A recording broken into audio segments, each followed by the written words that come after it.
4 years ago, Leni White, a musician from Ealing, was on a high with an emotional press describing her as Amy Winehouse of classical music. But when the riots struck London in August 2011, her life was turned upside down as her flat was burned down completely along with all of her possessions. She's just one of many stories featured in a new film that charts the stories of Londoners years on from the riots. Well, the man behind 1,000 Londoners, Nick Shaw, and Leni White joined me earlier to talk about the film. First, let's have a quick clip. I used to live in a flat just across the road behind me, above Ealing Green local store, which was attacked during the riots and subsequently burnt down. We saw flaming objects being thrown into the shop and stuff start to be thrown up towards our windows, and that was the point where we knew we needed to leave. We just kind of escaped down the back stairs and then walked as fast as we could away from the scene.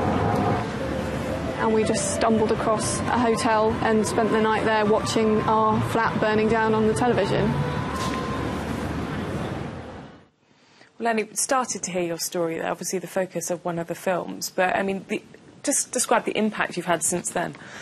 Well, it's kind of had an ongoing effect on my mental health generally, which was something I had an issue with before, but it's kind of added trauma to trauma really and made it very difficult for me to overcome my anxiety, because it causes me significant anxiety to go out at night, and it makes you feel like even your home isn't a safe haven anymore. So yeah, it's had quite a long-term effect on my mental health. So Nick, Leni's story is just one of the stories that you've picked up on. Just tell us why you decided to do this project. Well, at Chocolate Films, we're looking for any great story from London for our 1,000 Londoners project, and you know, when you're trying to encapsulate every aspect of London life, that includes the stories which are sad and are hitting people hard, as well as the stuff about London that makes you smile. And we've known Leni for years through her music, but you know, it's around the anniversary of the riots at the moment, and we thought it's best to drop in on someone for whom the consequences show that not everybody has been looked after. And yeah.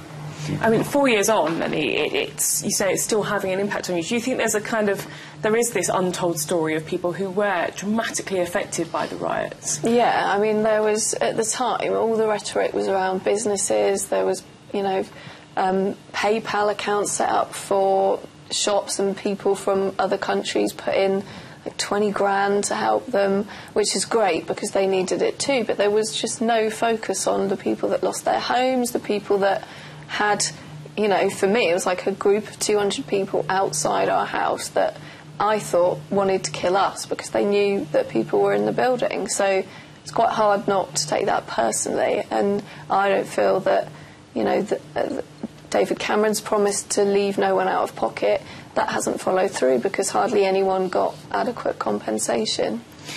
In terms of the rhetoric, do you know other people like you who suffered in the way that you guys did on that night? Yeah, we had neighbours who we'd lived next door to for about a year and a half before it happened, and it was only since the riots that we got to know them properly. So we've been in touch with them ever since. They weren't affected quite as badly as we were, but you know, I remember saying goodbye to them as we were leaving and just saying good luck and thinking I might not ever see them again because we didn't know if they were going to get out.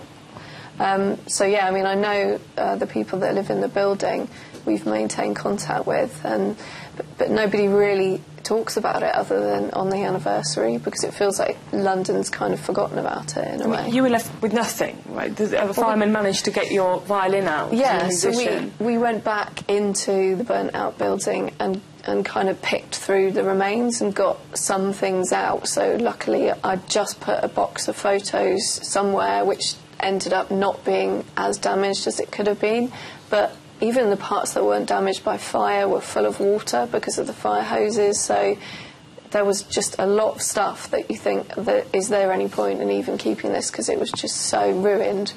But I mean, we did get bits and bobs back, but nothing consequential.